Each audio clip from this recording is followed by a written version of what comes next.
नमस्कार विद्यार्थी मित्रांनो, रामकृष्ण हरी. श्री हरिकीर्तन प्रबोधिनीच्या या कीर्तन प्रशिक्षण अभ्यास वर्गात आपल्या सर्वांचं खूप खूप स्वागत आहे. मित्रांनो, आपण मागच्या काही व्हिडिओमध्ये माऊली श्री संत ज्ञानेश्वर महाराज कृत अतिशय प्रेरक असा जो ग्रंथ आहे श्री हरिपाठ, या हरिपाठ ग्रंथाचे 2 अभंग आणि त्याचा भावार्थ आपण जाणून घेतला असेल. मित्रांनो, आज आपण या ठिकाणी माऊली श्री संत ज्ञानेश्वर महाराज यांच्या हरिपाठातील अभंग क्रमांक 3 आणि त्याचा भावार्थ म्हणजे अगदी सरळ सरळ भावार्थ आपण जाणून घेणार आहोत. चला तर मग वेळ न दवडता आपण या अभंगाचा विचार करू.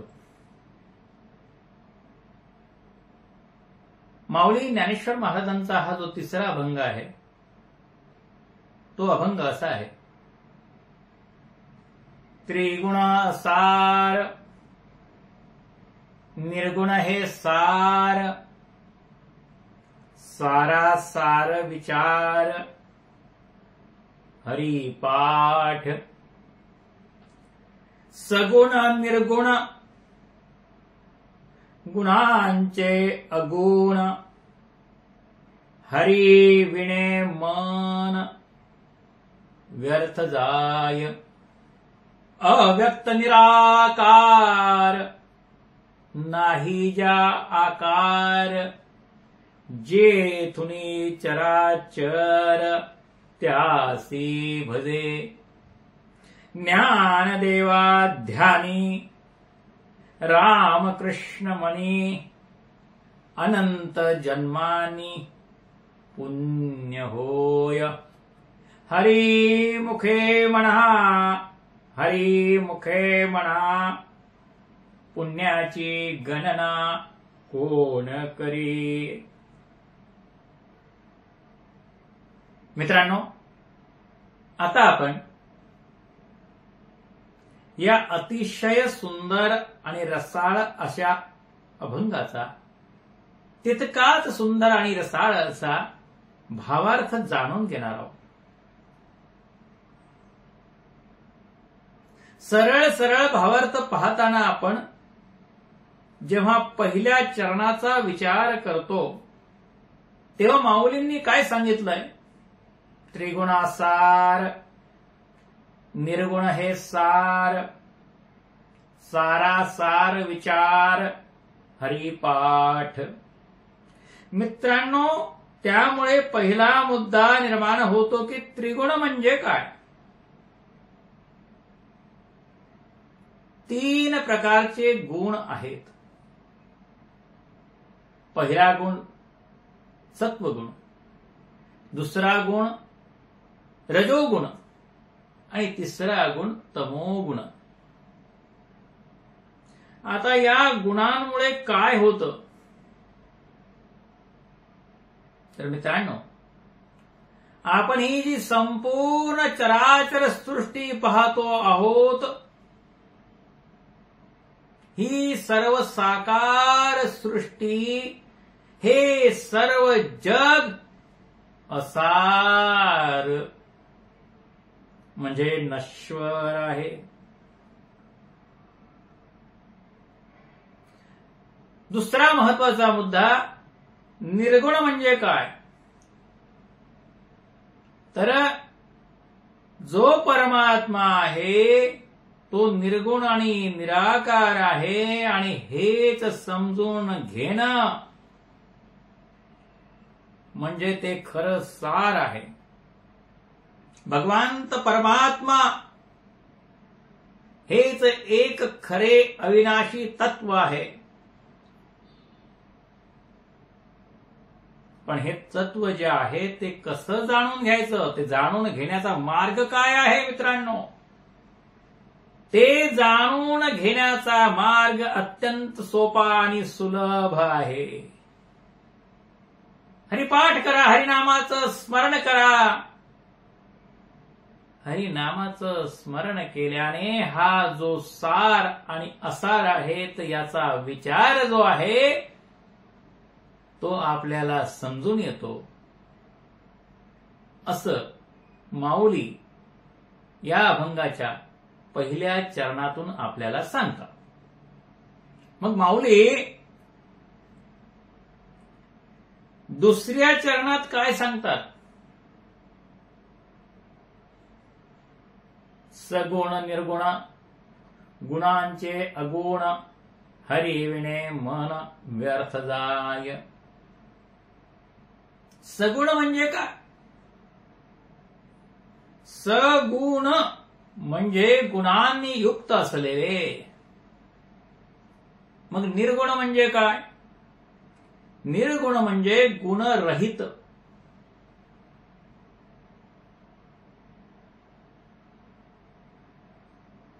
आता तुम्ही गुणांनी युक्त असलेले घ्या किंवा निर्गुण असलेले गुणरहित घ्या किंवा अगुण म्हणा, कोणत्याही गुणाशिवाय, पण ते ईश्वरी तत्व हे एकच आहे.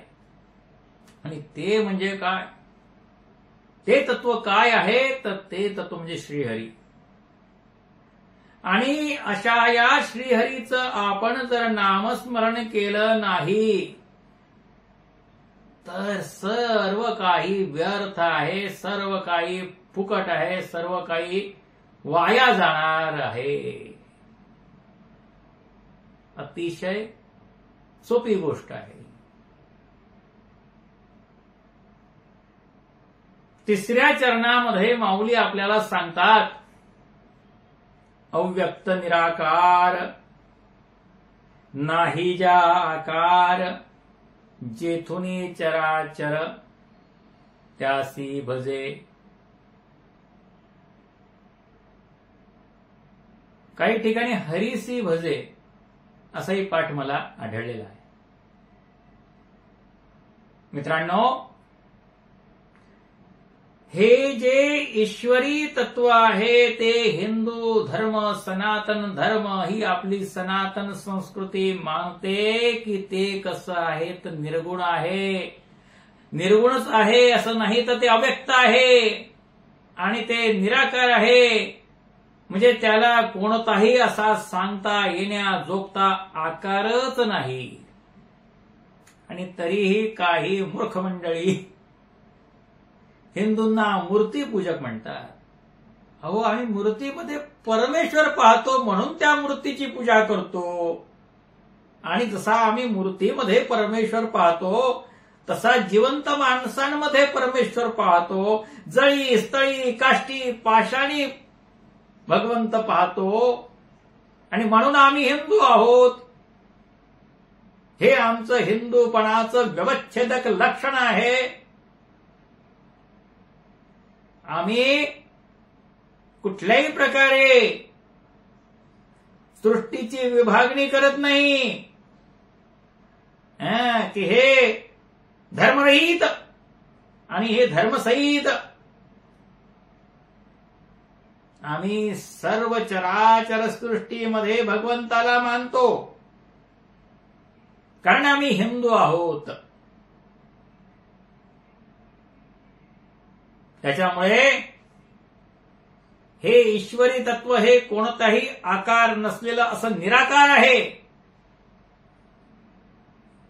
आणि केवळ आम्हीच नव्हे तर संपूर्ण चराचर सृष्टी वेगवेगळ्या रूपाने, वेगवेगळ्या उपासना पद्धतीने आणि वेगवेगळ्या माध्यमातून याच परमेश्वराचं स्मरण करतात. अखिल ब्रह्मांड, अखिल सृष्टी त्या परमेश्वरालाच भजते असं माऊली सांगतात. आणि त्यामुळे मग चौथ्या चरणामध्ये माऊली सांगतात, ज्ञानदेवा ध्यानी रामकृष्ण मनी अनंत जन्मानी पुण्य होय.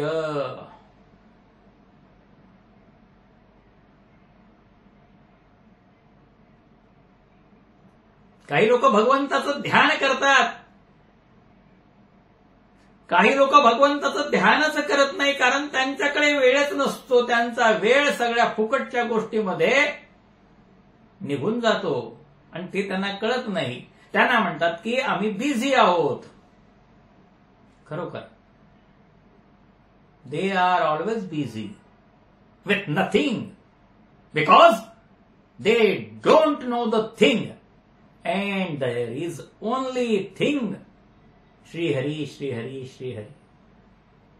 पण त्या श्रीहरीचं ध्यान करण्याची बुद्धी आपल्या मनाला व्हावी. रामकृष्ण म्हणे हे भाग्य आपल्याला लाभावं.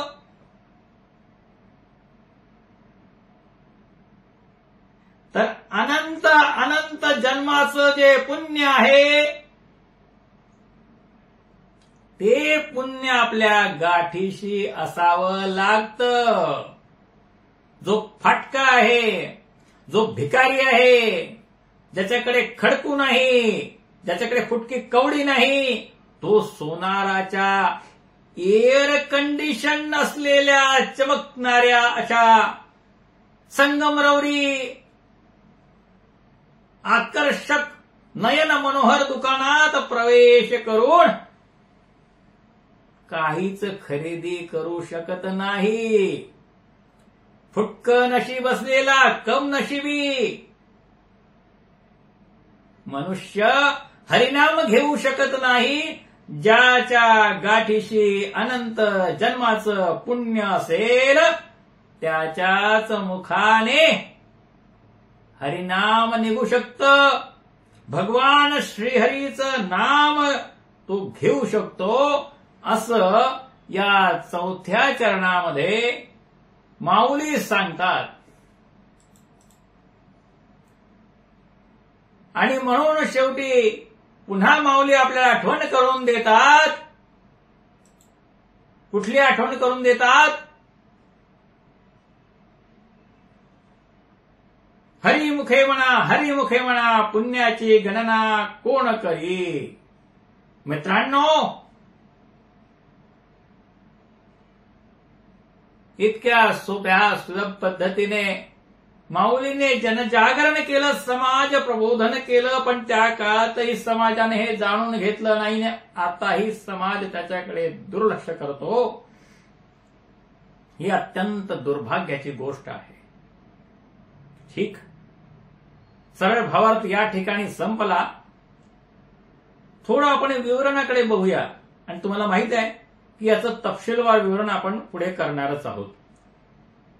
मित्रांनो, याचं विवरण करताना पहिली गोष्ट लक्षात ठेवली पाहिजे की हे शरीर नाशिवंत आहे. त्याच्यामुळे जर तुला आपल्या धर्माचं रक्षण करायचं असेल तर हे अर्जुना तुला झुंजावंच लागणार आहे. असं भगवान श्रीकृष्ण परमात्मा त्या अर्जुनाला श्री ज्ञानेश्वरीमध्ये सांगतात. शरीर जात आघवे हे नाशिवंत स्वभावे मनोनी त्वा झुंजावे पंडुकुमरा. हे सर्व नाशिवंत आहे हे भगवंतांनी स्वतः सांगितलेलं आहे. आणि वेदामध्ये ब्रह्माची 2 लक्षणं सांगितलेली आहे. 2 प्रकारे ब्रह्माचं वर्णन केलेलं आहे. बृहदारण्यक उपनिषदात ते वर्णन केलेलं आहे. द्वै वाव ब्रह्मणो रूपम मूर्तम चैव अमूर्तम च. संत श्रेष्ठ तुकाराम महाराज आपल्याला काय सांगतात? सगुण निर्गुण तुझ म्हणे वेद, तुका म्हणे भेद नाही नामी. परत एका ठिकाणी तुकाराम महाराज आपल्याला सांगतात, सार सार सार विठोबा नाम तुझे सार, म्हणून शुलपानी जपत आहे वारंवार. सार सार सार विठोबा नाम तुझे सार. अव्यक्त ते आकारले, रूपाले गुणवंता, सगुण निर्गुणाचा ठाव, विटे पाव धरिले. आणि हे मन कसं आहे, या ठिकाणी मनाचा उल्लेख पण या अभंगात आलेला आहे. त्यामुळे मनाबद्दलही आपण सांगू शकतो की हे जे ब्रह्मतत्व आहे ते मन जाणू शकते का? ज्ञानेश्वरीतच सांगितलेलं आहे, मनाची नखी न लगे, बुद्धीची दृष्टी न रिघे, इंद्रिया कीर जोगे काही होईल. मन, बुद्धी, इंद्रिय या सर्वांच्याही पलीकडे पर असं आहे, म्हणून त्याला परब्रह्म असं म्हणतात. आणि त्या परब्रह्माला मन जाणून घेऊ शकत नाही, बुद्धीची दृष्टी पोहोचू शकत नाही. मग ही आपली स्थूल रूपातली इंद्रिय जी आहे शरीराची कशी जाणून घेऊ शकतील या भगवंताला? महाराज एका ठिकाणी म्हणतात, माऊली, जन्म जन्मांतरी असेल पुण्य सामग्री, जन्म जन्मांतरी असेल पुण्य सामग्री, तरीच नाम जिव्हागरी येईल श्रीरामाचे, येईल श्रीरामाचे. हे जे राम नाम आहे, हे नाम आपल्याला जर जपायचं असेल तर आपल्या ठिकाणी अनंत जन्माची पुण्य सामग्री असली पाहिजे महाराज. आणि हे नाम कसं आहे? माऊली ज्ञानेश्वर महाराज एका ठिकाणी सांगतात, अंडज जारज स्वेदज उद्भिज आटे,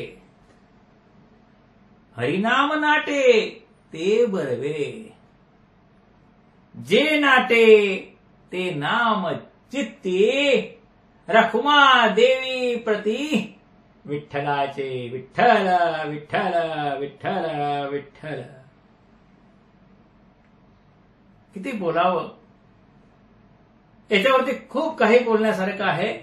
परंतु मित्रांनो, आपण हे जाणून घेऊया जेव्हा आपण याच अभंगाचा आपण तपशीलवार अर्थ पाहूया, तेव्हा आपण जाणून घेऊया. आपल्याला हा जर व्हिडिओ आवडला असेल तर कृपया याला लाईक करा, याला शेअर करा आणि हा व्हिडिओ आपल्याला कसा वाटला हे कृपया खाली कॉमेंट करून सांगा, म्हणजे आम्हाला यासाठी खूप प्रेरणा मिळेल. पुन्हा एकदा हात जोडून विनंती करतो की कृपया तुम्ही आमच्या या चॅनलला सबस्क्राईब करा.